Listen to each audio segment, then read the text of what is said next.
السلام عليكم ورحمة الله وبركاته.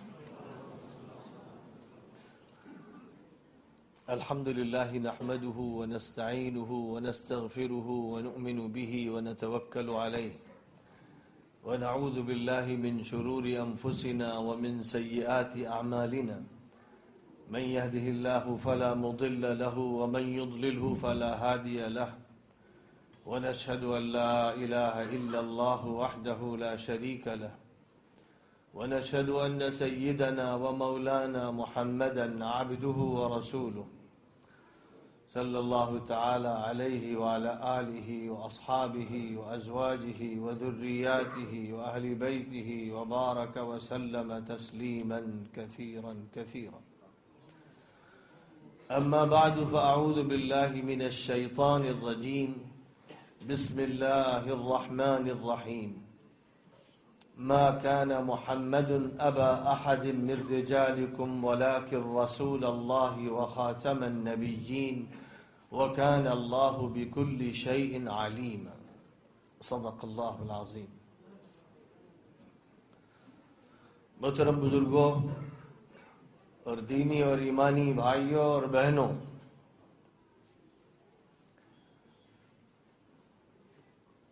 ہانگ کانگ کی سرزمین پر کولون کی جامع مسجد میں خیر الورا حضرت مصطفیٰ صلی اللہ علیہ وسلم کی ذات گرامی سے متعلق جو اجلاس منعقد ہو رہا ہے، مجھے اس میں شرکت کرتے ہوئے بڑی مسرت محسوس ہو رہی ہے. میں اللہ تعالیٰ کا شکر ادا کرتا ہوں اور ان ذمہ داران کا شکریہ ادا کرتا ہوں جنہوں نے مجھے یہاں پر آنے کی دعوت دی اور یہ موقع فراہم کیا. میرے بزرگوں، حضرت محمد مصطفیٰ صلی اللہ علیہ وسلم کا ایک مقام ہے، ایک اللہ تعالی کی طرف سے آپ کو بلند ترین درجہ دیا گیا ہے، اور دوسری طرف حضرت محمد مصطفیٰ صلی اللہ علیہ وسلم کا ایک مشن ہے، ایک مہم ہے، ایک پیغام ہے، ایک نظام ہے. دونوں پہلو ہیں. جہاں تک آپ کی ذات گرامی کا تعلق ہے تو اس میں کوئی شک و شبہ نہیں ہے. قرآن پاک کی آیات سب سے پہلے، پھر حضور صلی اللہ علیہ وسلم کی احادیث، پھر آپ کے آل و اصحاب کے بیانات، پھر مورخین اور سیرت نگاروں کی پیش کردہ تفصیلات اس بات پر گواہ ہیں کہ محمد مصطفیٰ صلی اللہ علیہ وسلم اللہ کے آخری پیغمبر ہیں، پیغمبروں کے سردار ہیں. تمام انبیاء کرام کے سلسلے کو آپ پر مختتم فرمایا گیا ہے. آپ کی نبوت و رسالت اور قیامت کے درمیان کسی نبی کو برپا نہیں ہونا ہے. آپ کی رسالت اور نبوت عالمی ہے، آپ کا پیغام آفاقی ہے. آپ اس شریعت کو لے کر آئے ہیں جس کا تعلق پوری انسانیت سے ہے.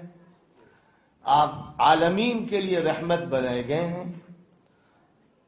آپ کو خداوند قدوس نے اسی وقت نبی و رسول بنانا طے فرما لیا تھا جبکہ آدم کی مٹی گوندھی جا رہی تھی، بلکہ اس سے بھی پہلے ازل کی وسعتوں میں خداوند قدوس نے لوح محفوظ میں درج فرما دیا تھا کہ محمد اور احمد، جن کے بہت سے نام ہیں اور اوصاف ہیں، آخری نبی کی حیثیت سے برپا کیے جائیں گے. انہیں قیادت اور سیادت کا عظیم منصب عطا کیا جائے گا. پیغمبروں اور نبیوں کی سرداری ان کو سونپی جائے گی. ان کو مقام محمود سے نوازا جائے گا. الوسیلہ کے نام سے جو نادر مقام انسانیت میں ایک فرد کے لیے طے کیا گیا ہے، وہ انہی کے ساتھ مخصوص ہوگا۔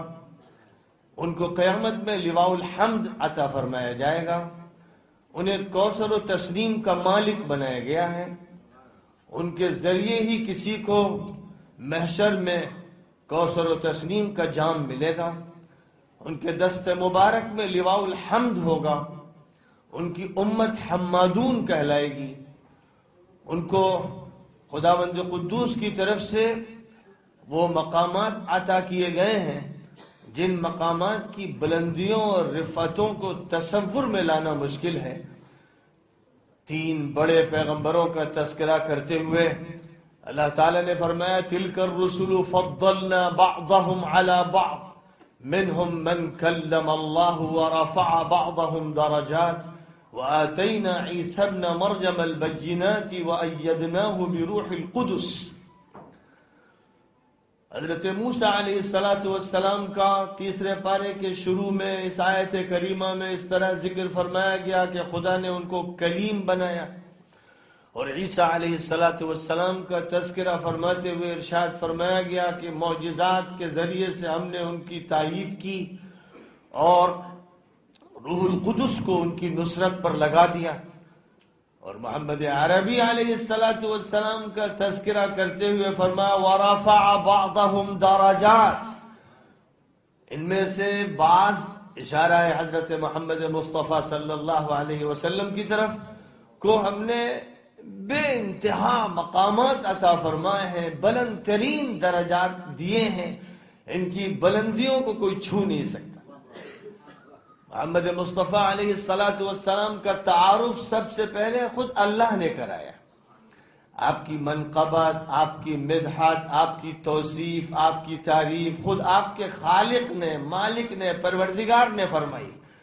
اگر حضور صلی اللہ علیہ وسلم کی سیرت طیبہ کا مطالعہ کرنا ہے تو سب سے پہلے قرآن پاک کا مطالعہ کرنا چاہیے۔ آپ کے بارے میں جب بعض اصحاب نے آپ کی زوجہ مطہرہ عائشہ صدیقہ رضی اللہ تعالیٰ عنہ سے یہ پوچھا تھا کہ آپ کے خصائل اور شمائل اور عادات، آپ کے اخلاق کے بارے میں کچھ بتائیں، تو انہوں نے فرمایا تھا کہ تم لوگ قرآن نہیں پڑھتے؟ اور جب انہوں نے عرض کیا کہ قرآن تو پڑھتے ہیں، تو فرمایا تھا کان خلقہ القرآن، آپ کے اخلاق سراپا قرآن تھے۔ اگر ایک طرف قرآن پاک اس لیے ہے کہ اس کو پڑھا جائے تو حضور صلی اللہ علیہ وسلم اس لیے ہے کہ آپ کو دیکھا جائے۔ آپ قرآن کی تفسیر ہے، قرآن کی ترجمانی ہے، چلتا پھرتا قرآن، ایک ایسا قرآن کہ جس کے ذریعے اس اللہ کے لوح محفوظ سے اترنے والے قرآن پاک کی تشریح ہوتی۔ آپ پر اس نصیحت نامے کو اتارا ہے، اس لیے اتارا ہے کہ لوگوں کے سامنے آپ کھول کھول کر بیان کر دیں کہ کیا اتارا گیا ہے، اور تاکہ لوگ تفکر اور تدبر سے اور غور و فکر سے کام لیں۔ آپ پر قرآن پاک کو اتارا گیا تو ساتھ ساتھ یہ بھی واضح فرما دیا گیا کہ یہ ذمہ داری آپ کو سونپی گئی ہے کہ اس قرآن پاک کی ترجمانی آپ کریں گے، اور آپ کی جو ترجمانی ہوگی وہی مطلق ہوگی، وہی مستحکم ہوگی، وہی مستند ہوگی، وہی اصل مرجع ہوگی۔ آپ کی تفسیر کو اولیت حاصل ہوگی۔ آپ کی تفسیر سے اگر کوئی تفسیر ٹکراتی ہے تو وہ قابل قبول نہیں ٹھہرے گی، اس لیے کہ پہلے مبین اور مفسر آپ بنائے گئے۔ قرآن پاک کا معجزہ آپ کو عنایت فرمایا گیا اور خود آپ کی ذات کو معجزہ بنا دیا گیا۔ آپ کا رخ انور معجزہ، آپ کی عادات معجزہ، آپ کے اطوار معجزہ، آپ کی سیرت طیبہ معجزہ، آپ کی صبحیں معجزہ، آپ کی شامیں معجزہ۔ حضور صلی اللہ علیہ وسلم کی ذات گرامی فی الحقیقت اپنے تعین خود ایک دلیل ہے، ایک حجت ہے، ایک برہان ہے۔ دنیا انسانیت میں جتنے بھی افراد گزرے ہیں، اس میں کوئی شک و شبہ نہیں کہ ان میں ایسے بھی ہیں جن کو خدا تعالی نے المصطفین، الاخیار، الابرار کے الفاظ سے یاد فرمایا ہے۔ وہ بھی ہیں جن کو نبوت کا تاج عطا فرمایا گیا، وہ بھی ہیں جن کو رسالت کی عزت کے بلند ترین مقام پر فائز فرمایا گیا، لیکن ان سب پر خود خداوند قدوس نے حضرت محمد مصطفیٰ صلی اللہ علیہ وسلم کو فوقیت عطا فرمائی۔ آپ کو فوقیت اس بنیاد پر بھی عطا فرمائی کہ جو صفات اللہ تعالیٰ نے ان کو عطا فرمائی تھی ان تمام صفات کے سمندر کو کوزے میں بند کر کے آپ کو عنایت فرما دیا گیا. یعنی اب وہ کوزہ آپ کے پاس ہے اور وہ تمام صفات آپ میں مجتمع فرما دی گئی ہیں. تو آپ ان کی تمام صفات سے مزین ہیں، اور اس اعتبار سے آپ کی جامعیت اور آپ کی ہمگیری کے مقابلے میں کسی کو نہ وہ جامعیت حاصل ہے نہ وہ ہمگیری حاصل ہے. ایک تو یہ پہلو ہے. دوسرا یہ پہلو ہے کہ حضور صلی اللہ علیہ وسلم کو جو نبوت اور رسالت عطا فرمائی گئی ہے وہ عالمی ہے. جن اور انس کے ہر فرد سے اس کا تعلق ہے اور دائمی ہے، ابدی ہے، کبھی اس کا اختتام نہیں ہونا ہے. اس کا سلسلہ دائمی رہے گا تا قیامت اسے باقی رکھا جائے گا، اور بعد از قیامت بھی جو مقام آپ کو مل گیا ہے وہ قائم رہے گا. محشر میں آپ کا مقام واضح ہوگا، اور حضرت آدم کے پاس لوگ جائیں گے، حضرت نوح کے پاس جائیں گے، حضرت ابراہیم کے پاس جائیں گے. محشر کے اس عالم میں جب لوگ پسینے میں ڈوب رہے ہوں گے، اور جب صورتحال یہ ہوگی کہ ہر انسان حیران و پریشان ہوگا، تو ان انبیاء کے پاس جائیں گے اور ان سے عرض کریں گے کہ ہمارے لیے سفارش کر دیں. تو وہ سب یہ کہیں گے کہ یہ ہمارے بس کا کام نہیں. اور آخر میں حضرت محمد مصطفیٰ صلی اللہ علیہ وسلم کی خدمت میں حاضر ہوں گے تو آپ فرمائیں گے انا لہا، ہاں میرا یہ کام ہے، ہاں اللہ نے مجھے یہ ذمہ داری سونپی. اور پھر فرمایا گیا کہ سجدہ فرمائیں گے. اتنا طویل سجدہ کبھی آپ نے نہ کیا ہوگا، یہاں تک کہ خداوند قدوس ارشاد فرمائے گا یا محمد ارفع رأسک سل تعطى واشفع تشفع. اے محمد اب سر اٹھائیے، مانگیے جو مانگتے ہیں آپ دیا جائے گا، سفارش کیجئے آپ کی سفارش قبول کی جائے. فرماتے ہیں حضور اکرم صلی اللہ علیہ وسلم اشفع لأہل الکبائر من امتی، میری امت میں جو بڑے بڑے گنہگار ہوں گے میں ان کے حق میں سفارش کروں گا. جن کا بیڑا اللہ پہلے ہی پار کر دے گا بغیر حساب و کتاب کے، جن کے لیے جنت طے ہو جائے گی، تو اللہ تعالیٰ کی طرف سے معاف کر دیے گئے اور ان کے لیے جنت کا راستہ ہموار کر دیا گیا.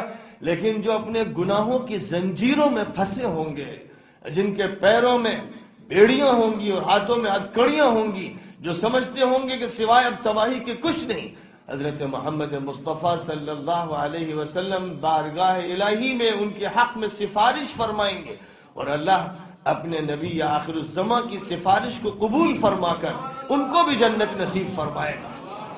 جو اپنی زندگیوں میں مایوس تھے، اس لیے کہ اللہ نے اپنے نبی سے فرما دیا تھا قُلْ يَا عِبَادِيَ الَّذِينَ أَسْرَفُوا عَلَىٰ أَنفُسِهِمْ لَا تَقْنَطُوا مِنْ رَحْمَةِ اللَّهِ إِنَّ اللَّهَ يَغْفِرُ الذُّنُوبَ جَمِيعًا إِنَّهُ هُوَ الْغَفُورُ الرَّحِيمُ. اے نبی کہہ دیجئے، میرے بندوں سے کہہ دیجئے کہ اے میرے بندو جنہوں نے اپنے اوپر بڑے ظلم کیے، بڑے گناہ کیے، بڑے جرائم کیے، اللہ کی رحمت سے مایوس نہ ہو. اللہ تمام گناہوں کو معاف فرما دے گا، وہ غفور الرحیم ہے. جس نبی کے ذریعے اللہ تعالیٰ نے یہ پیغام انسانیت کو عطا فرمایا، ان کو عطا فرمایا کہ جو مایوس ہوئے چلے جا رہے تھے، اللہ تعالیٰ نے فرمایا انہو لا ییأس من روح اللہ الا القوم الکافرون. اللہ کی رحمت سے وہی لوگ مایوس ہوتے ہیں جو کافر ہوتے ہیں، یعنی جو انکار کرنے والے، ناقدری کرنے والے، ناشکری کرنے والے لوگ ہوتے ہیں، جنہیں اللہ کی معرفت نہیں حاصل ہوتی ہے، جو اللہ کے دامن عفو کی وسعت کو نہیں جانتے ہیں، اور جس اپنے اوپر نگاہ رکھتے ہیں، خدا کے اوپر نگاہ نہیں رکھتے، وہ مایوس ہونے لگتے ہیں. لیکن جس کی نگاہ اللہ کی طرف اٹھتی ہے، اور اللہ نے اپنے پیغمبروں کو اور اپنے رسولوں کو جس طرح نوازا ہے، جو اپنے سامنے اس حقیقت کو رکھتا ہے، وہ کبھی مایوس نہیں ہو سکتا. کسی بھی حال سے وہ گزر رہا ہو، انفرادی ہو یا اجتماعی ہو، کسی میدان میں بھی ہو، وہ کبھی اللہ کی رحمت سے مایوس نہیں ہو سکتا، کیونکہ اللہ کی رحمت سے مایوسی کفر ہے. اور کفر کسی ایسے بندے کو زیب نہیں دیتا جس میں عقل ہو، جس میں شعور ہو، جس کے اندر فہم و تدبر ہو. کوئی بھی ایسا انسان جس کو منطق کا کچھ حصہ ملا ہے، عقل کا کچھ حصہ ملا ہے، اللہ تعالیٰ کی طرف سے اس کو غور و فکر کی نعمتوں سے نوازا گیا، ناممکن ہے کہ وہ حضرت محمد مصطفیٰ صلی اللہ علیہ وسلم پر ایمان نہ لائے، ناممکن ہے کہ وہ آپ کے معجزے کو، آپ کی شریعت کو، آپ کی لائی ہوئی کتاب الہی کو قبول نہ کرے۔ یہ اسی وقت ممکن ہوتا ہے جب تعارف صحیح طور پر نہیں ہوتا، مقام کا تعارف نہیں ہوتا، مشن کا تعارف نہیں ہوتا، آپ سے نسبت رکھنے والوں کی طرف سے کوتاہیاں ہو جاتی ہیں۔ اس کا نتیجہ یہ ہوتا ہے کہ انسانیت حیران کھڑی ہوتی ہے، پیاسی رہتی ہے، بھوک سے پریشان ہوتی ہے، عریاں ہو جاتی ہے، حق سے محروم ہو جاتی ہے، باطل پرستی کی خندق میں گر جاتی ہے۔ وجہ اس کی صرف یہ ہوتی ہے کہ محمد عربی سے ان کا تعارف نہیں ہوا، جو پیغام لے کر آئے ہیں اس کو متعارف نہیں کرایا گیا۔ تو میں ذکر کر رہا تھا کہ ایک تو پہلو حضرت محمد صلی اللہ علیہ وسلم کی عظمت کا ہے، آپ کی رفعت کا ہے، آپ کی بلندیوں کا ہے، آپ کے مقامات کا ہے۔ آپ سید ولد آدم ہیں، آپ سید الانبیاء والمرسلین ہیں، آپ خاتم النبیین ہیں۔ آپ کے بارے میں اللہ تعالیٰ خود یہ فرماتا ہے تعارف کراتے ہوئے، وَإِنَّكَ لَعَلَىٰ خُلُقٍ عَظِيمٍ، آپ اعلیٰ ترین اخلاق کے حامل ہیں۔ خود اللہ کہہ رہا ہے، تعارف اللہ فرما رہا ہے۔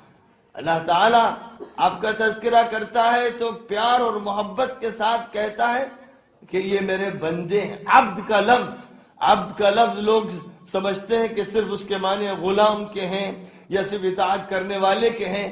عبد کے اندر اللہ تعالیٰ کی طرف سے جو محبوبیت رکھی گئی ہے، اللہ تعالیٰ کی طرف سے عبد کے لفظ میں جو کشش ہے، جو جاذبیت ہے، جو پیار ہے، سچی بات یہ ہے کہ کسی لفظ میں نہیں ہے۔ اسی لیے جب اللہ نے یہ چاہا کہ اپنے نبی کے بلند ترین مقام کا تذکرہ فرمائے، جس سے زیادہ بلند مقام کسی انسان کو، کسی نبی کو، کسی رسول کو نہیں ملا، یہاں تک کہ فرشتوں کو، جبرائیل امین کو نہیں ملا، جب اس مقام کا تذکرہ اللہ نے فرمایا تو کس طرح فرمایا؟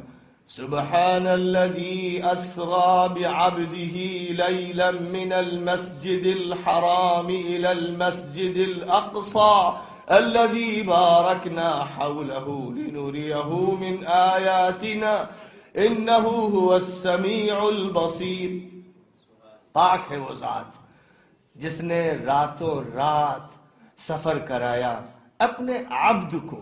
یہاں لفظ محمد بھی ہو سکتا تھا، احمد بھی ہو سکتا تھا، رسول بھی ہو سکتا تھا، نبی بھی ہو سکتا تھا، اور قرآن پاک میں یہ سارے الفاظ آئے۔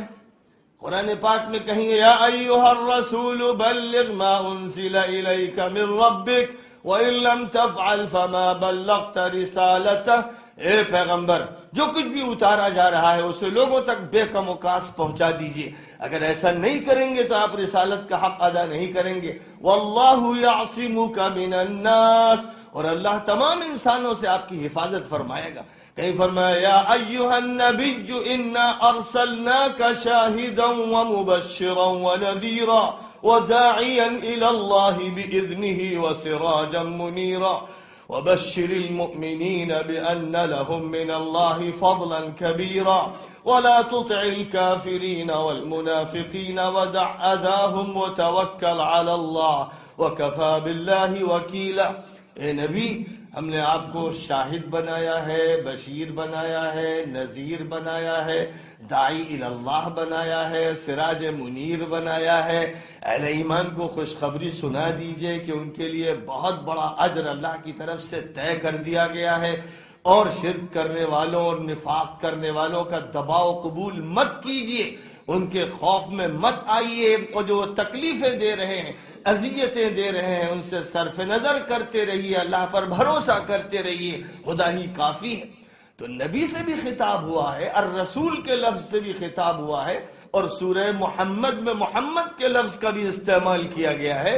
اور ما كان ابا احد من رجالكم ولكن رسول الله وخاتم النبيين ما كان محمد ابا احد من رجالكم، یہاں جہاں حضور کے ختم نبوت کا تذکرہ فرمایا گیا ہے لفظ محمد کا استعمال ہوا، لیکن جب ذکر اس کا ہے کہ مسجد حرام یعنی کعبہ مقدسہ کے ارد گرد کے ماحول سے راتوں رات، منٹوں اور سیکنڈوں کے لاکھویں حصے میں اللہ تعالیٰ نے اپنے نبی کو مسجد اقصی منتقل فرمایا، اور پھر مسجد اقصی سے سیر کرائی آسمانوں کی، اور 7ویں آسمان کے اوپر سدرۃ المنتہا تک پہنچایا، جہاں کائنات ختم ہو جاتی ہے، مکان کے بعد لامکان شروع ہو جاتا ہے، جہاں مادیت کے سارے قلابے ختم ہو جایا کرتے ہیں، اور جہاں وہ عالم شروع ہو جاتا ہے جس عالم کا تعلق ربوبیت سے ہے، الوہیت سے ہے،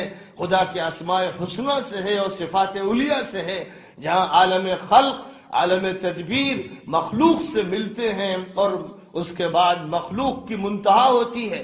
خداوند قدوس نے اس مقام تک جب پہنچایا، اس کا تذکرہ جب فرمایا گیا سورہ اسراء کے شروع میں 15ویں پارے کی پہلی آیت، سبحان الذی اسری بعبدہ لیلا من المسجد الحرام الى المسجد الاقصی، بڑی پاک ہے وہ ذات جس نے اپنے عبد کو، اپنے محبوب کو، اپنے پسندیدہ شخص کو، جس کو پیدا کیا ہے اس لیے کہ عالم ربوبیت اور عالم الوہیت کے اسرار و حقائق کو وہ واشگاف کر دے، جس کو اس لیے وجود عطا فرمایا گیا ہے تاکہ مقصد تخلیق جن و انس دنیا پر مبرہن کر دیا جائے، دنیا کے سامنے اس حقیقت کو واضح کر دیا جائے کہ وَمَا خَلَقْتُ الْجِنَّ وَالْإِنسَ إِلَّا لِيَعْبُدُونَ، میں نے جنوں کو اور انسانوں کو صرف اس لیے پیدا کیا ہے کہ وہ میرے عبد بن جائیں، وہ میری اطاعت کریں، وہ میری بندگی کریں،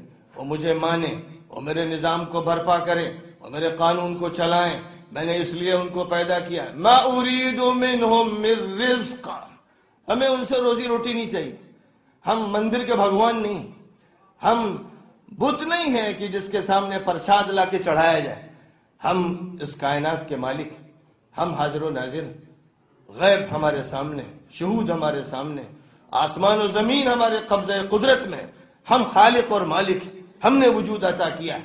مَا أُرِيدُ مِنْهُمْ مِنْ رِزْقٍ وَمَا أُرِيدُ أَنْ يُطْعِمُونَ، میں یہ نہیں چاہتا ہوں کہ وہ مجھے کھلائیں، ظاہر ہے کہ خالق کو کون کھلائے گا جو سب کو کھلا رہا ہے۔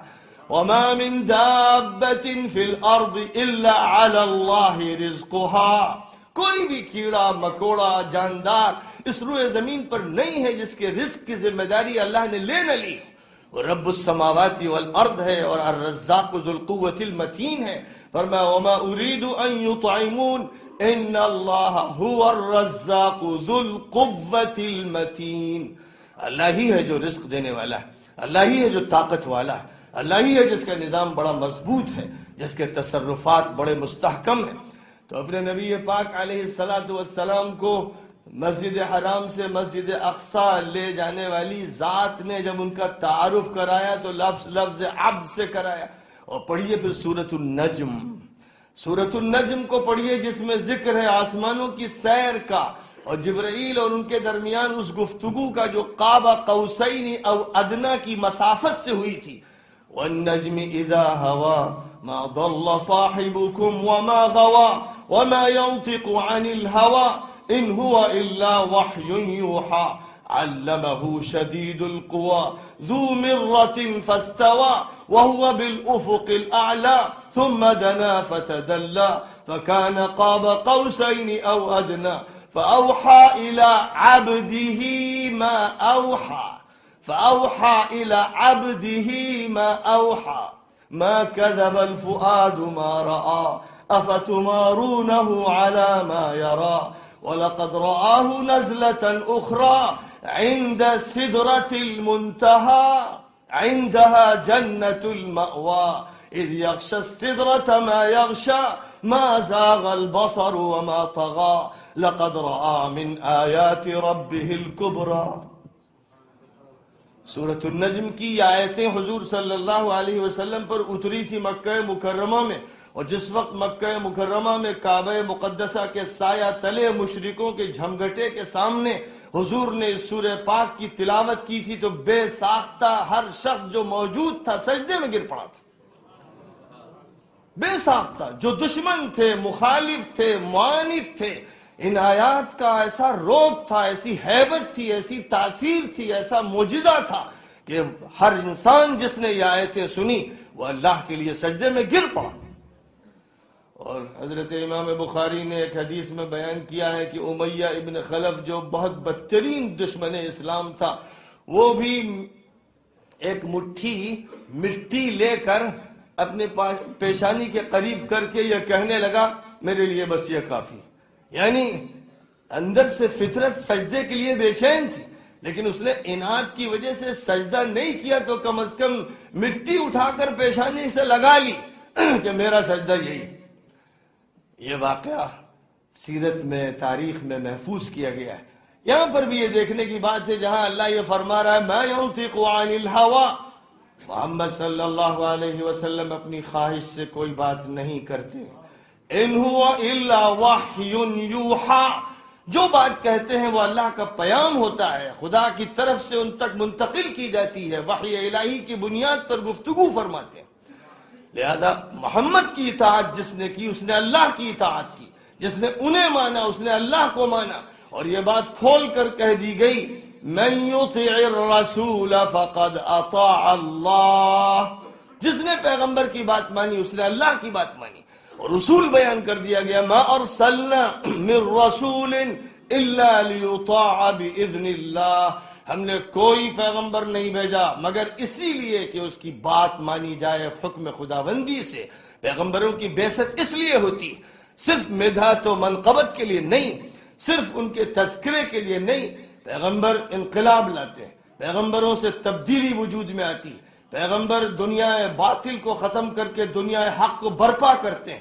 پیغمبروں کے ذریعے انسانیت کی کھیتی لہلاتی، پیغمبروں کے ذریعے خدا کا نظام ایک باغ کی شکل میں، ایک چمن کی شکل میں وجود میں آتا ہے. پیغمبروں کے ذریعے جاہلیت کا قلقمہ کیا جاتا ہے اور حق کو وجود میں لایا جاتا ہے. پیغمبروں کے ذریعے تاریکیاں ختم کی جاتی ہیں، روشنی پھیلائی جاتی ہے. پیغمبروں کے ذریعے سے عداوت و نفرت کے ماحول کو ختم کر کے امن اور عافیت اور سلامتی اور محبت اور الفت کا ماحول دیا جاتا ہے. ما الفت بین قلوبہم ولکن اللہ الف بینہم. اے محمد صلی اللہ علیہ وسلم، اللہ تعالیٰ نے لوگوں کے قلوب کے اندر الفت پیدا کر دی. یہ اصلاً آپ کا کام نہیں، اللہ کا کام ہے جو آپ کے ہاتھ سے کروایا گیا. وما رمیت اذ رمیت ولکن اللہ رمی. حضور صلی اللہ علیہ وسلم نے گھر سے نکلتے ہوئے مکہ مکرمہ سے مدینہ منورہ ہجرت کرتے ہوئے جب ایک مٹھی مٹی لی تھی اور پھینکی تھی تو جو لوگ قاتل بن کر آئے تھے، وہ دشمن کے جنہوں نے ارادہ کیا تھا کہ آپ کو شہید کر دیا جائے گا، ان میں سے کوئی نہیں بچا کہ جس کی آنکھوں میں وہ مٹی پڑ نہ گئی ہو. اور جنگ بدر کے موقع پر بھی مٹی ہاتھ میں لی تھی اور پھینکی تھی کفار کی طرف، تو کوئی شخص ایسا بچا نہیں تھا کہ مٹی کے ریزے اور اس کے حصے اس کی آنکھ میں نہ داخل ہو گئے ہوں. تو اللہ نے فرمایا وما رمیت اذ رمیت ولکن اللہ رمی. جب آپ نے مٹی پھینکی تھی تو آپ نے نہیں پھینکی تھی، اللہ نے پھینکی تھی. ہاتھ آپ کا تھا لیکن اللہ کام کر رہا تھا، تصرف اللہ کا تھا، قدرت اللہ کی تھی، معجزہ اللہ کا تھا. نبی پاک علیہ الصلوۃ والسلام اللہ کے رسول، اللہ کے ترجمان، اللہ کے دائی، اللہ کے ساتھ ان کا رشتہ ایسا جوڑ دیا گیا کہ لا الہ الا اللہ کافی نہیں جب تک محمد الرسول اللہ نہ ہو جائے. ہماری نماز کی تکمیل نہیں ہو سکتی جب تک کہ حضرت محمد مصطفیٰ صلی اللہ علیہ وسلم پر درود نہ پڑھ لیا جائے. اور ہماری التحیات اس وقت تک مکمل نہیں ہوتی جب تک کہ السلام علیک ایھا النبی ورحمۃ اللہ وبرکاتہ کے الفاظ نہ پڑھ دیے جائیں. اور ہماری اذان کی تکمیل نہیں ہو سکتی جب تک کہ اشہد ان لا الہ الا اللہ کے ساتھ اشہد ان محمد الرسول اللہ نہ کہہ دیا جائے. تو اللہ کی وحدانیت اور محمد عربی علیہ الصلوۃ والسلام کی رسالت، ان دونوں کا وہ مرکب ہے، ان کا وہ عطر مجموعہ ہے کہ جن کے بغیر اسلام کے پہلے زینے پر قدم نہیں رکھا جا سکتا. نبی پاک علیہ الصلوۃ والسلام کے مقامات کے تذکرے قرآن پاک میں پڑھتے چلے جائیے. جبرائیل امین پہلی مرتبہ ایک اجنبی انسان کی شکل میں جب غار حرا میں آئے تھے، اور غار حرا میں نبی اکرم صلی اللہ علیہ وسلم 40 سال کی عمر کے بعد اور چند مہینوں کی سخت بے چینی کے بعد لگتا تھا کلیجہ پھٹ جائے گا. اب ماحول دیکھتے تھے کہ اللہ کے ساتھ شرک ہو رہا ہے، کفر کیا جا رہا ہے، فسق و فجور کا ماحول، شرابیں پی جا رہی ہیں، لوگ جوا کھیل رہے ہیں، انسان کا شکاری بنا ہوا ہے، کمزوروں پر زیادتی کی جا رہی ہے، عورت کے حقوق مارے جا رہے ہیں، ننھی سی بچی جو پیدا ہوئی اسے مٹی کے نیچے دبایا جا رہا ہے۔ انسان کیسے ہو گئے؟ جاہلیت نے اپنی تنابیں کھینچ دی ہیں اور انسان اللہ سے محروم ہو گیا، اللہ کے قانون اور نظام سے غافل ہو گیا۔ پوری دنیا کو لوگوں نے جہنم زار بنا دیا۔ اس کو دیکھتے تھے تو تڑپتے تھے اور بھیڑ کے ماحول سے نکل کر جبل النور کے غار حرا میں جاتے تھے اور کئی کئی راتیں گزارتے تھے، کئی کئی دن گزارتے تھے، اسی غار میں بے چینی میں سوچ بچار میں رہتے تھے کہ یا اللہ کوئی حل پیدا فرما دے۔ یہی وہ صورتحال ہے جس کا تذکرہ خداوند قدوس نے حضور کی سیرت کے صفحات کھولتے ہوئے فرمایا وَالضُّحَىٰ وَاللَّيْلِ إِذَا سَجَىٰ مَا وَدَّعَكَ رَبُّكَ وَمَا قَلَىٰ وَلَلْآخِرَةُ خَيْرٌ لَكَ مِنَ الْأُولَىٰ وَلَسَوْفَ يُعْطِيكَ رَبُّكَ فَتَرْضَىٰ أَلَمْ يَجِدْكَ يَتِيمًا فَآوَىٰ وَوَجَدَكَ ضَالًّا فَهَدَىٰ وَوَجَدَكَ عَائِلًا فَأَغْنَىٰ فَأَمَّا الْيَتِيمَ فَلَا تَقْهَرْ وَأَمَّا السَّائِلَ فَلَا تَنْهَرْ وَأَمَّا بِنِعْمَةِ رَبِّكَ فَحَدِّثْ۔ چھوٹی سی صورت میں پوری سیرت رسول صلی اللہ علیہ وسلم کا خلاصہ پیش کر دیا گیا۔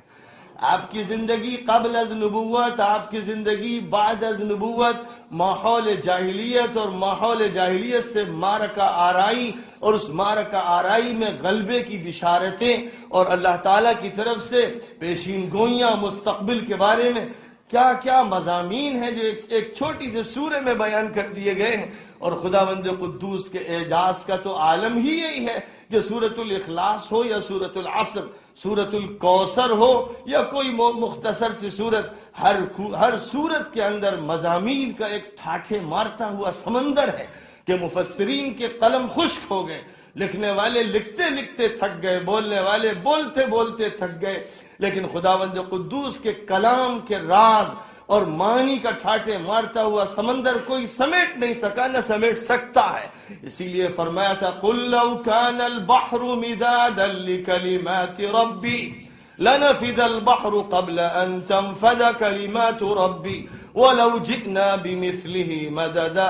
اے نبی کہہ دیجئے ان لوگوں سے کہ اگر سارے سمندر روشنائی بن جائیں اور دنیا کے تمام درختوں کی شاخیں قلم بن جائیں اور پھر لکھنے والے ان قلموں سے اس روشنائی میں ڈبو ڈبو کر لکھتے چلے جائیں تو روشنائی خشک ہو جائے گی، قلم ٹوٹ جائیں گے، لیکن خداوند قدوس کی صفات اور کمالات ختم نہیں ہوں گے۔ اس خدا نے فرمایا تھا قسم ہے چاشت کے وقت کی، قسم ہے اس رات کی جو سہانی ہے، تمہارے پروردگار نے تمہیں چھوڑا نہیں، وہ تم سے ناراض نہیں، وہ تمہیں دے گا آئندہ ایسی ایسی نعمتیں، ایسی ایسی تم پر کرم فرمائیاں ہوں گی کہ تم خوش ہو جاؤ گے۔ کیا اس نے تم کو یتیم نہیں پایا تھا؟ پھر اس نے تمہاری یتیمی کی بنیاد پر سر پہ ہاتھ رکھا، تمہارے لیے شفقت کا اور زندگی کے بہتر طریقے پر گزارنے کا انتظام فرمایا۔ کیا اس نے اس حال میں تم کو نہیں پایا تھا کہ تم سرگرداں تھے، حیراں تھے، چاہتے تھے کہ ہدایت کی ڈور ہاتھ لگ جائے، تم چاہتے تھے کہ مکے کا ماحول صحیح ہو، تم چاہتے تھے کہ جزیرۃ العرب کے حالات سنور جائیں، تم چاہتے تھے کہ دنیا انسانیت کو راحت ملے، تم بے چین تھے برائیاں دیکھ دیکھ کر، تم بے چین تھے فحاشی اور عریانے دیکھ دیکھ کر، تم بے چین تھے انسانوں کے جنون سے، تم بے چین تھے ظلم سے، تمہاری روح تڑپتی تھی، تو ہم نے انتظام کیا کر نہیں دیا؟ ہدایت تمہارے ہاتھ میں دے نہیں دی، اپنا کلام تم پر اتار نہیں دیا؟ تمہاری حالت مالی اعتبار سے کمزور تھی، ہم نے تم کو خوب عطا کیا، نعمتوں سے تم کو نواز دیا۔ بس یہ سب تم پر اس لیے کیا گیا ہے کہ اب تم پوری امت انسانیت کے ساتھ یہ معاملہ کرنا کہ کسی یتیم کو مت جھڑکنا، کسی مسکین کے ساتھ سختی مت کرنا، اللہ کے جو احسانات تم پر ہوئے ہیں ان کا تذکرہ کرتے رہنا۔ تمہارے اسی تذکرے سے دنیا انسانیت کو معلوم ہوگا کہ خدا کے احسانات کیا ہوئے ہیں، خدا کیا چاہتا ہے، کون سی تبدیلی ہے جو مطلوب ہے۔ یہ بات سورۃ الضحیٰ میں فرمائی گئی اور اس کا ایک ایک لفظ معنی کا ٹھاٹھے مارتا ہوا سمندر ہے کہ اگر اس کی تشریح کی جائے تو دن اور رات ناکافی اور سال اور عمر ناکافی، عمر خضر مل جائے، عمر نوح مل جائے تو وہ ناکافی ہے۔ ظاہر ہے کہ ہمارا کام اتنا ہے کہ سمندر سے ایک قطرہ لے لیں، بلکہ قطرے کا بھی 1,00,000واں حصہ لے لیں تو ہمارے نصیب کے لیے یہی بہت بڑی بات ہے۔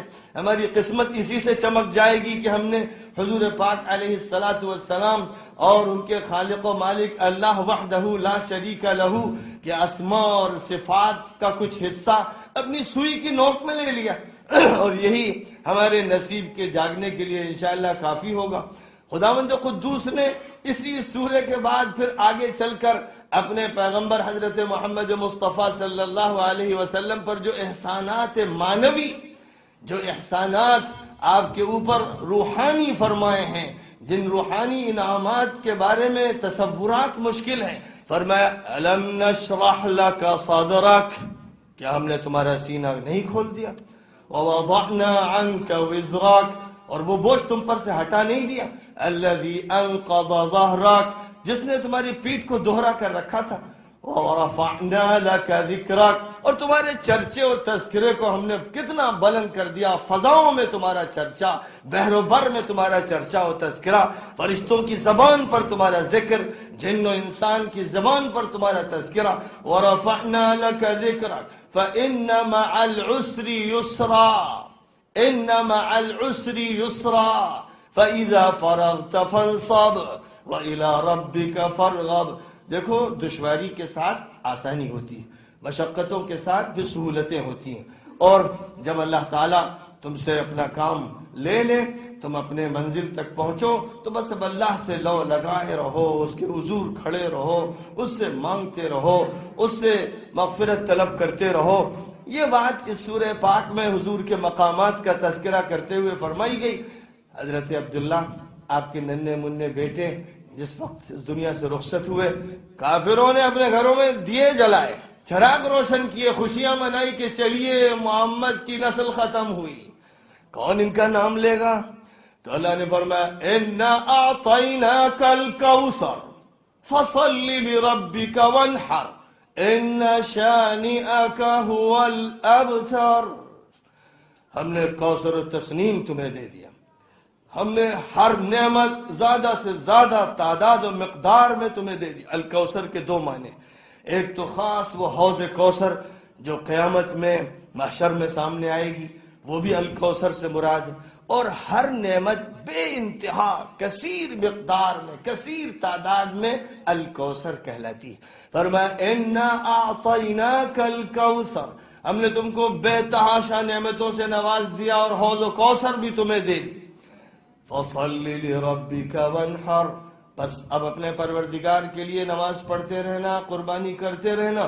إِنَّ شَانِئَكَ هُوَ الْأَبْتَرُ، جو تمہارے دشمن ہیں، تمہارے خلاف بول رہے ہیں، لاف و گزاف بک رہے ہیں، زبان کا غلط استعمال کر رہے ہیں، یہ سب دم بریدہ ہوں گے، ان کی نسلیں ختم ہو جائیں گی، تمہارے مخالفین کی نسلیں ختم ہو جائیں گی، اور تمہارا نام روشن کیا جائے گا، دنیا انسانیت تمہارا چرچا کرے گی، تم سے لوگ محبت کریں گے، فداکاری کا ثبوت دیں گے۔ یہ بات اللہ تعالیٰ نے مکہ مکرمہ میں اس وقت فرمائی تھی جب آپ کے فرزند ارجمند عبداللہ بچپن میں دنیا سے رخصت ہوئے تھے، تو اس وقت اللہ نے یہ فرمایا تھا، کیا دنیا جانتی نہیں؟ آج کوئی ہے ابو جہل کا نام لینے والا؟ کوئی ہے ابو لہب سے محبت کرنے والا؟ کوئی ہے عقبہ، عتبہ، شیبہ لیڈروں سے محبت کرنے والا؟ کوئی ہے جو اپنی نسبت ان کی طرف کر کے فخر محسوس کرے؟ پوچھئے، دنیا کفر سے پوچھئے، دنیا شرک سے پوچھئے، دنیا ایمان تو اپنی جگہ پر مطمئن ہے ہی، پوری انسانیت میں ٹٹولیے کہ ہے کوئی فخر کے ساتھ یہ کہے کہ میں ابو جہل کی اولاد ہوں؟ اِنَّ شَانِئَكَ هُوَ الْأَبْتَرُ، یہ جو مخالف ہیں ان کا نام و نشان ختم ہو جائے گا، اور اے محمد عربی آپ کا نام ایسا لیا جائے گا، ایسا لیا جائے گا کہ اذانوں میں اس کو بلند کیا جائے گا۔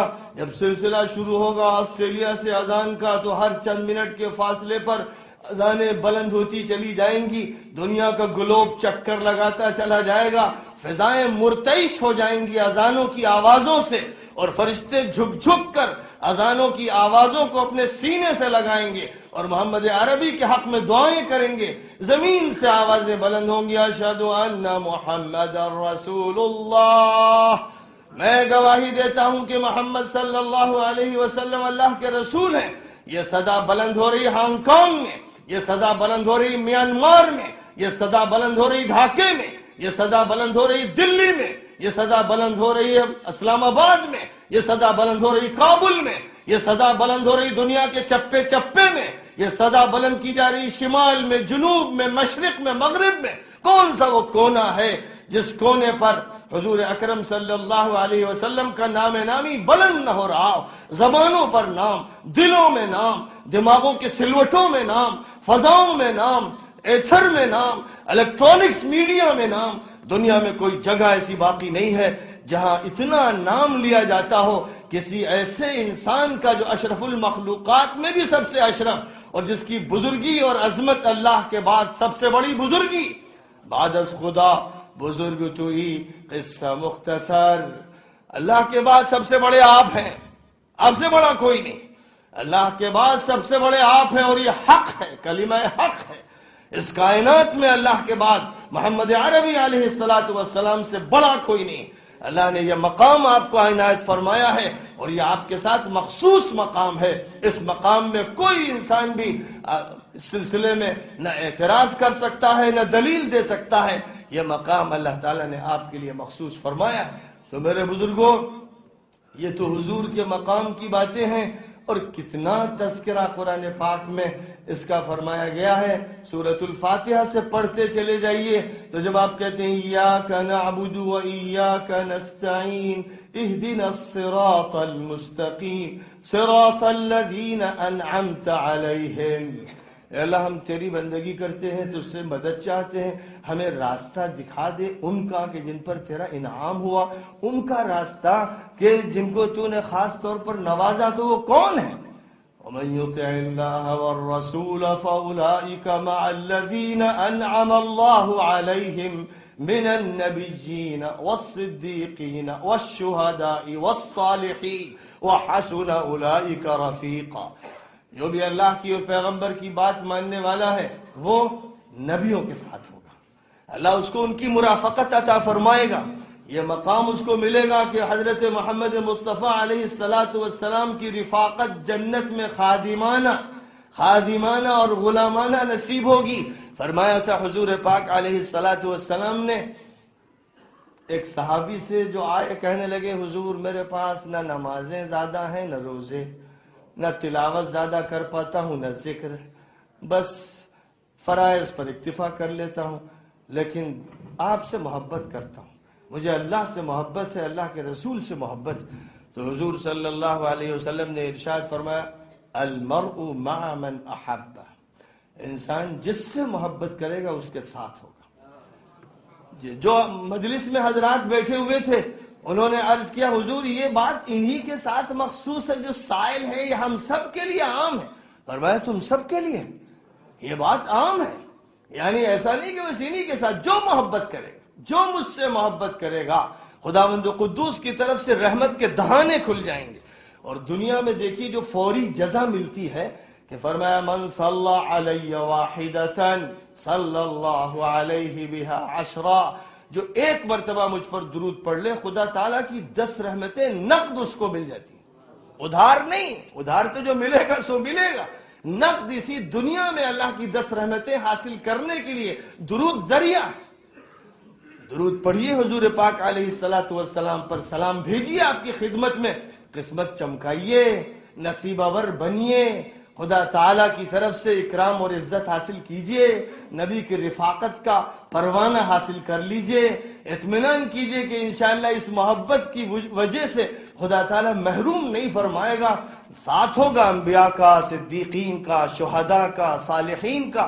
تو سورہ فاتحہ سے اگر آپ چلیے اور منتقل ہوئیے سورہ بقرہ میں تو کتنی جگہ پر تذکرہ ہے، ظاہر ہے کہ میں اس پورے تذکرے کو تو سمیٹ نہیں سکتا، لیکن کہیں فرمایا گیا وَلَمَّا جَاءَهُمْ مَا عَرَفُوا كَفَرُوا بِهِ فَلَعْنَةُ اللَّهِ عَلَى الْكَافِرِينَ۔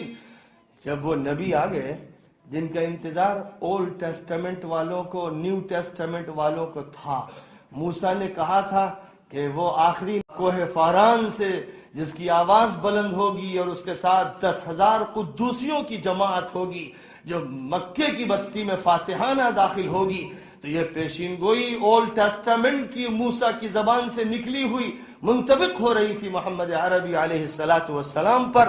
اور عیسیٰ مسیح نے کہا تھا گوسپل آف جان میں، یوحنا کی انجیل میں جس کو نقل کیا گیا ہے، ان کی انجیل تو دنیا سے ناپید ہو گئی، لیکن 4 انجیلیں، ان میں سے ایک انجیل میں ذکر کیا گیا ہے کہ وہ منحمنہ آئے گا۔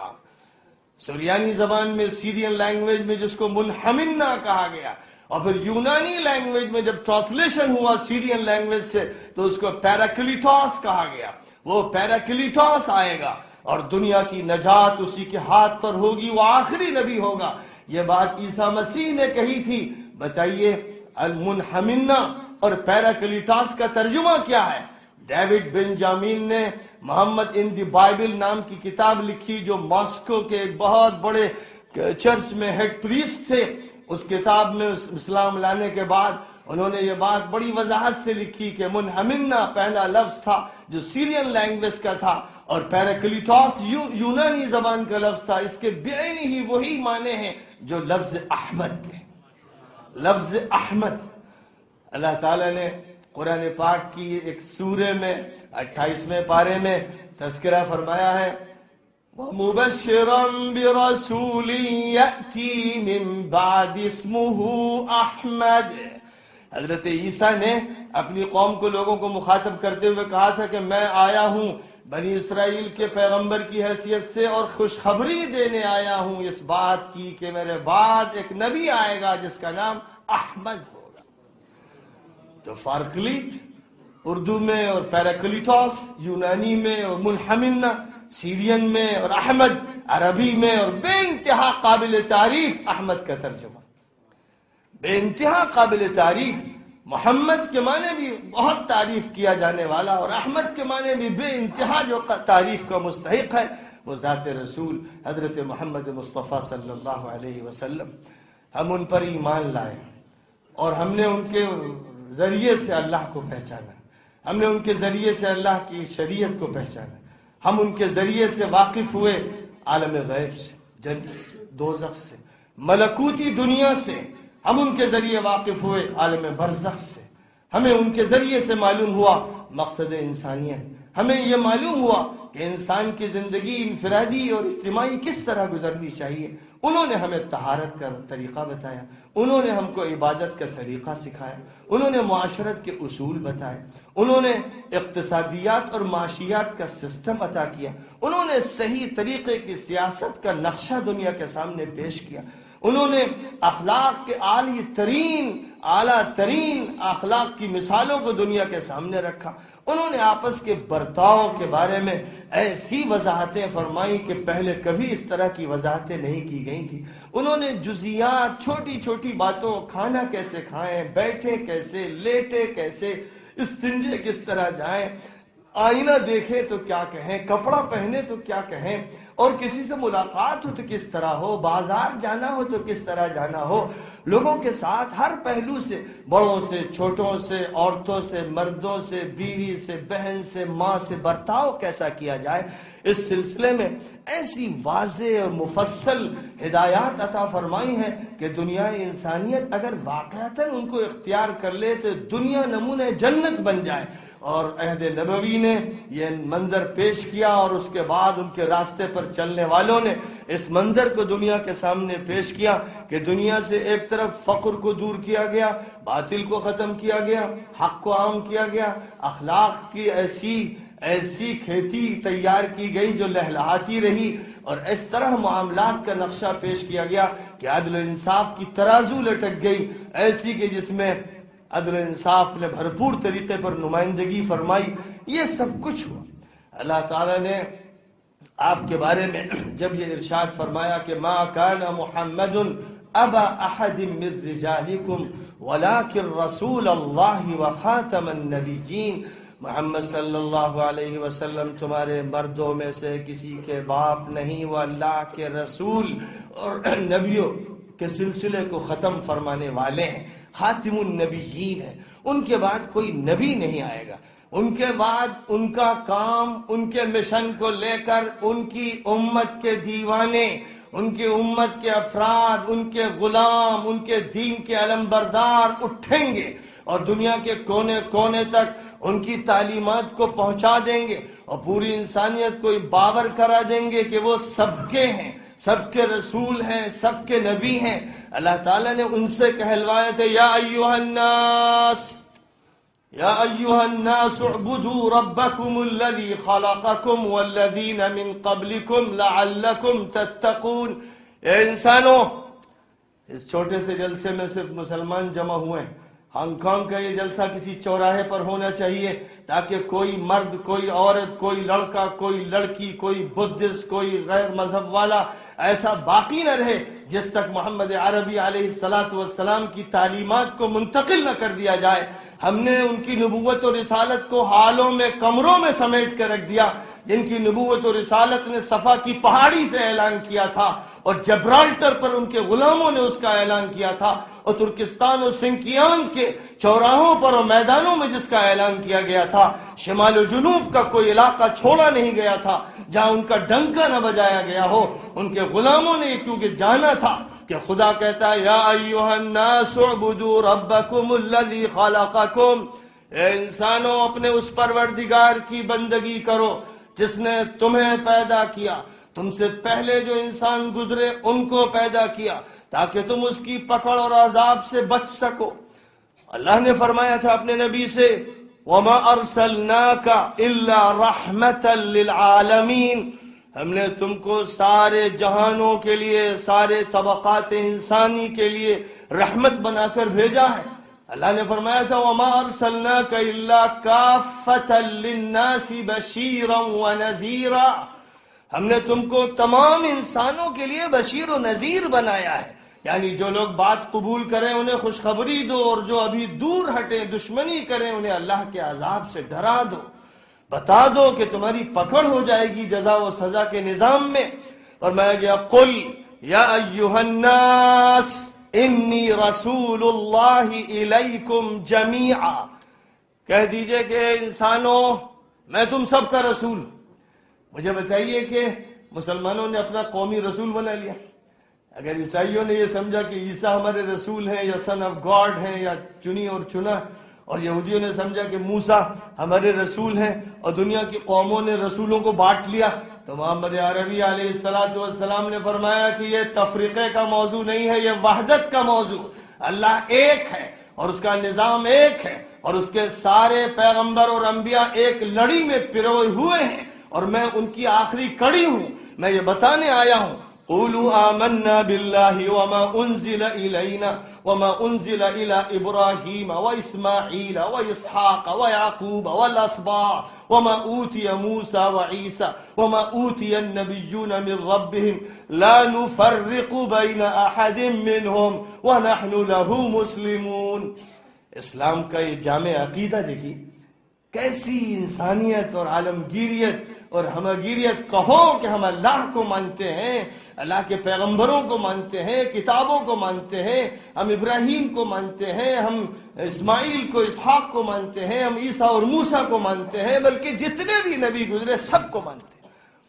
تو یہ جامع ایمان ہے، اور یہ جامع ایمان اس لیے دیا گیا تھا کہ اس امت کو نبی کی بعثت کے ساتھ برپا کر دیا گیا تھا کہ دنیا انسانیت کے سامنے حق کے دلائل پیش کر کے بھٹکی ہوئی انسانیت کو راستہ دکھائے۔ فرمایا گیا تھا کنتم خیر امت اخرجت للناس، تم بہترین امت ہو، تمام انسانوں کے لیے تم کو برپا کیا گیا ہے۔ آج دنیا انسانیت کو نفرتوں میں بانٹنے والے اور جنہوں نے ملکوں کو تقسیم کیا، لکیریں بنا دیں، سینے چیر دیے، زمینوں کے حصے بکھرے کر دیے، جو ظلم کیا آیا تھا وہ پیغمبر پوری دنیا کو ایک گھر کا آنگن بنانے کے لیے۔ لوگ بات کرتے ہیں گلوبلائزیشن کی، لیکن گلوبلائزیشن کے ساتھ آگ ہے، شعلے ہیں، بم ہے، تباہیاں ہیں، فحاشی ہے، بدکاری ہے، اور وہ پیغمبر آخر الزمان آیا تھا پوری دنیا کے لیے رحمت لے کر، امن لے کر، سلامتی لے کر، نعمت لے کر، اور آیا تھا کہ گلوبلائزیشن کا دور میں شروع کر رہا ہوں، میں پکارتا ہوں پوری دنیا کے لوگوں کو، اے تمام انسانوں آؤ حق پر سب جمع ہو جائیں.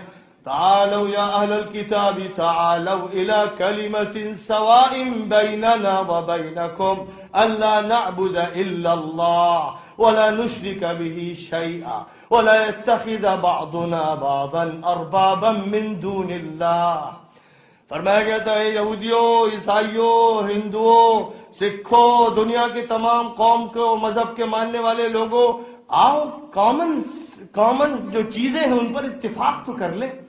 ایک اللہ، تم اس کو ایشور کہتے ہو، لاڈ کہتے ہو، گاڈ کہتے ہو، ہم اللہ کہتے ہیں، کوئی پرماتما. ان ناموں سے حقیقت نہیں بدلتی. آؤ اس اللہ کی عبادت کے لیے، اس کی وحدانیت کے لیے متفق ہو جائیں. آؤ اس کے ساتھ کسی اور کو شریک نہ ٹھہرائیں. آؤ طے کر لیں کہ ہم میں سے کوئی ڈکٹیٹر نہیں بنایا جائے گا، کوئی اللہ اور بندوں کے سامنے ایسا واسطہ نہیں بنایا جائے گا جو ایکسپلائٹیشن کرتا رہے.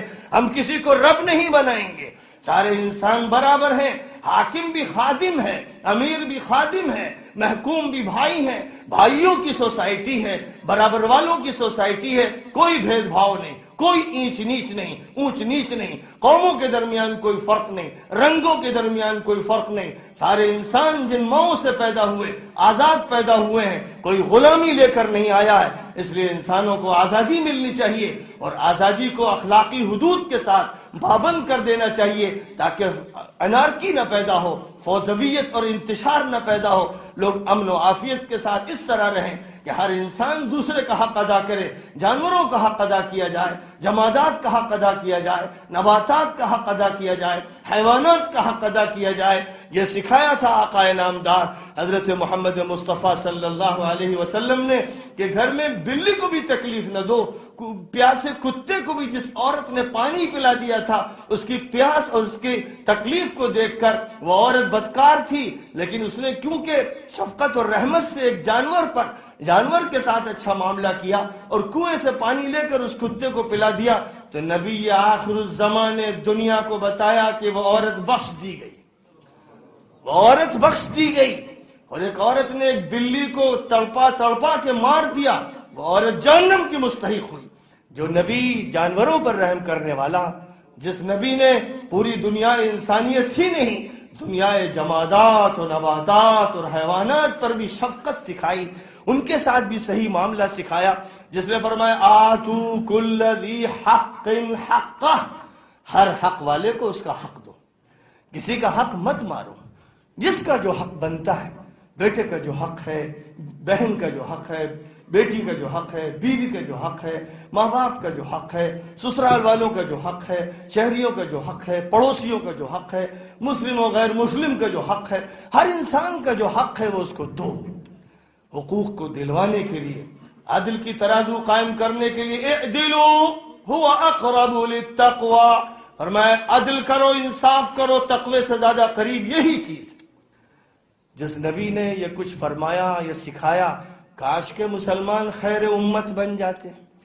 فخر کرتے ہیں کچھ لوگوں کی طرح کے وی آر سلیکٹڈ ونس، دعوے، ہم بھی یہ کہتے ہیں ہم خیر امت، لیکن قرآن پاک نے خیر امت کی شرطیں رکھی ہیں. کنتم خیر امت اخرجت للناس، تم بہترین امت ہو اس شرط کے ساتھ کہ تمام انسانوں کے فائدے اور نفع کا کام کرو. تمہیں اس لیے برپا کیا گیا، اور وہ کیا ہے؟ تأمرون بالمعروف وتنہون عن المنکر وتؤمنون باللہ، اچھی بھلی باتوں کو پھیلاؤ، ان کی تلقین کرو، ہر اچھی بات کی دعوت، ہر برائی سے روکو، ہر خرابی سے لوگوں کو بچاؤ. ایسا نہ ہو کہ کوئی زہر کھا لے، ایسا نہ ہو کہ اپنے ہاتھ پر کلہاڑی چلا لے، ایسا نہ ہو کہ اپنی آنکھیں پھوڑ لے، ایسا نہ ہو کہ اپنی عقل پر قفل چڑھا لے، ایسا نہ ہو کہ اپنی روحانیت سے محروم ہو جائے، ایسا نہ ہو کہ پیغمبروں سے اس کو واقفیت حاصل نہ ہو، ایسا نہ ہو کہ اللہ کی معرفت اسے نصیب نہ ہو. ایسا نہ ہونے پائے. اس لیے ہر انسان کی ضرورت پوری کرو، ہر انسان کا خیال رکھو. جنوں سے تعلق اور رابطہ ہو تو ان سے بھی کہو کہ ایمان لے آؤ، پیغمبر کو مانو. جب جن مسلمان ہوئے تھے، حضور اکرم صلی اللہ علیہ وسلم سے مکہ مکرمہ میں ان کی ملاقات ہوئی تھی تو وہ اپنے ساتھیوں کے پاس گئے تھے اور جا کر کہا تھا کہ ہم نے ایک ایسا کلام سنا ہے جو معجزانہ ہے، ایک ایسے نبی کو دیکھا ہے جس کو اللہ نے برپا فرمایا ہے، اے میری قوم کے لوگوں تم بھی ایمان لاؤ۔ سورۃ الجن کا مطالعہ کیجئے، اس سورۃ الجن وَأَنَّا مِنَّا الْمُسْلِمُونَ وَمِنَّا الْقَاسِطُونَ فَمَنْ أَسْلَمَ فَأُولَئِكَ تَحَرَّوْا رَشَدًا۔ ہم میں اچھے لوگ بھی ہیں، برے لوگ بھی ہیں، مسلمان بھی ہیں اور ایسے بھی ہیں جو غلط کار ہیں، ظلم کرتے ہیں۔ ظاہر ہے کہ جو اچھے لوگ ہیں ان کو اللہ تعالیٰ جنت عطا فرمائے گا اور جو بگڑے ہوئے ہیں ان کا انجام بڑا خراب ہوگا۔ یہ باتیں سورۃ الجن میں 29ویں پارے میں اللہ تعالیٰ نے جنوں کی زبانی سنا کر قرآن پاک میں انہیں درج فرما دیا۔ فرمایا وَكَذَلِكَ جَعَلْنَاكُمْ أُمَّةً وَسَطًا لِتَكُونُوا شُهَدَاءَ عَلَى النَّاسِ وَيَكُونَ الرَّسُولُ عَلَيْكُمْ شَهِيدًا۔ اے لوگو، ہم نے تم کو ایک ایسی امت بنایا ہے جو درمیانی ہے، افضل ہے، معتدل ہے، اور اس لیے تم کو بنایا اور اٹھایا ہے تاکہ تمام انسانوں کے سامنے تم حق کی گواہی دو۔ پیغمبر نے تمہارے سامنے حق کی گواہی پیش فرما دی، اب تم پر ذمہ داری ڈال دی گئی ہے کیونکہ کوئی نبی نہیں آئے گا، کار نبوت کا کام اب امت کو کرنا ہے، لہذا امت کو چاہیے کہ لوگوں کے سامنے حق کو پیش کرے، صحیح طریقے پر پیش کرے، اور صحیح طریقے پر پیش کرنے کا اصول بھی بتا دیا۔ وَمَنْ أَحْسَنُ قَوْلًا مِّمَّنْ دَعَا إِلَى اللَّهِ وَعَمِلَ صَالِحًا وَقَالَ إِنَّنِي مِنَ الْمُسْلِمِينَ۔ اس سے بہتر بات کس کی ہوگی جو اللہ کی طرف دعوت دے اور اچھا عمل کرے اور یہ کہے کہ بھئی میں تو اللہ کی اطاعت کرنے والا ہوں۔ وَلَا تَسْتَوِي الْحَسَنَةُ وَلَا السَّيِّئَةُ، نیکی اور بدی برابر نہیں، دونوں برابر نہیں۔ ادفع باللتی ہی احسن، تو اچھے طریقے پر برائی کو دور کرو۔ فَإِذَا الَّذِي بَيْنَكَ وَبَيْنَهُ عَدَاوَةٌ كَأَنَّهُ وَلِيٌّ حَمِيمٌ، تو جو تمہارا دشمن تھا وہ تمہارا دوست بن جائے گا۔ دشمنوں کو دوستوں میں بدلو، جو دور ہیں ان کو قریب کرو، جو انجان ہیں ان کو علم دو، جو ناواقف ہیں ان کو واقفیت عطا کرو، جو پیاسے ہیں انہیں پانی دو، جو بھوکے ہیں انہیں کھانا دو، جن کے پاس کپڑے نہیں انہیں کپڑا دو۔ تمہارے پروردگار نے فرمایا کہ وہ انسان سب سے زیادہ مجھے محبوب اور قریب ہیں جو میرے کنبے کا خیال رکھیں۔ فرمایا الخلق عیال اللہ، ساری مخلوق اللہ کا کنبہ ہے، یہ حدیث قدسی ہے۔ حضور پاک علیہ السلام نے اللہ تعالیٰ سے اس کو نقل کر کے سنایا، فرمایا کہ ساری مخلوق اللہ کا کنبہ ہے، جو اللہ کی مخلوق کی کسی فرد کے ساتھ اچھا سلوک کرے گا اللہ سب سے زیادہ اس سے محبت فرمائے گا۔ تو جہاں تک تعلق ہے اللہ کی طرف سے کرم فرمائی کا، بندوں سے فرمایا گیا کہ تم بھی رحم کرنا سیکھو۔ الراحمون یرحمہم الرحمن ارحموا من فی الارض یرحمکم من فی السماء، رحم کرنے والوں پر وہ رحم کرتا ہے جو آسمان میں ہے، جو رحمان ہے۔ تم زمین والوں پر رحم کرو، آسمان والا تم پر رحم کرے گا۔ تو رحم کرنا اس طرح بھی ہے کہ کھانا کھلاؤ، پانی پلاؤ، کپڑے پہناؤ، بیماروں کی عیادت کرو، جنازہ ہو تو اس میں شریک ہو، تعزیت کرو گھر والوں کی۔ جہاں ایک طرف یہ مادی معاشرتی نیکی اور تقوی ہے، ویسے ہی سب سے بڑی بات یہ ہے کہ انسانوں کو ان کے اللہ کے قریب کر دو، انسانوں کو ان کے نبی کے قریب لے آؤ، قرآن کے تحفے دو، حدیث کی کتابیں لوگوں کو عطا کرو۔ یہ بھیڑ جو ادھر ادھر جا رہی ہے مادیت کی فکر میں دیوانی ہے، جس کے سامنے کچھ نہیں ہے، کوئی منزل نہیں، یہ دنیا ہے جس کی دوڑ دھوپ میں لگی ہوئی ہے۔ ان پیاسوں کو ہدایت کا پانی پہنچانا آپ کا کام ہے۔ ہانگ کانگ کی سرزمین پر صرف کمانے کے لیے رہنا درست نہیں، اور امریکہ ہو یا آسٹریلیا یا یورپ کا کوئی ملک یا ایشیا کا کسی ملک، کسی زمین کے خطے پر انسانوں کا رہنا صرف اس لیے کہ وہ روزی روٹی کا انتظام کر لیں، یہ تو ایسا ہی ہے جیسے کسی جانور کا راتب یا اس کے باڑے اور چارے کا انتظام کیا جائے۔ انسانوں کا مقام اس سے بہت بلند و بالا ہے۔ انسان اس لیے ہیں کہ پیغمبروں سے، اولیاء اللہ سے، صلحاء سے، شرفائے بنی آدم سے انسانوں کا رابطہ قائم کریں اور انسانوں کے لیے جنت کے راستے کو ہموار کریں، دوزخ سے بچائیں۔ اور جس طرح نبی تڑپتے تھے اور کہتے تھے اے لوگو میں تمہارے پٹکے پکڑ پکڑ کے کھینچ رہا ہوں کہ میری طرف آ جاؤ، اور تم جہنم میں کودے چلے جاتے ہو۔ یہاں تک کہ اللہ کہتا تھا لعلک باخع نفسک علی آثارہم ان لم یؤمنوا بہذا الحدیث اسفا۔ اے نبی آپ اپنا کلیجہ شق کر دیں گے ان کے پیچھے کہ یہ ایمان نہیں لا رہے۔ جو غیر مومن تھے نبی ان کے لیے پریشان تھے، سسکتے تھے، تڑپتے تھے، روتے تھے، راتوں کو دعائیں کرتے تھے۔ اے مسلمانوں طے کر لو کہ ہانگ کانگ کا کوئی فرد بچے گا نہیں جس تک ہم حضور کا دسترخوان نہیں پہنچا دیں گے، اور اللہ کی رحمت للعالمین کا تعارف جب تک اس سے نہ کرا دیں گے، انسانوں کو گمراہی سے نکال کر انشاءاللہ ہدایت کی طرف لائیں گے۔ ہر فرد حضور پاک علیہ السلام کی سیرت طیبہ کی کتابوں کو لوگوں میں پھیلائے گا۔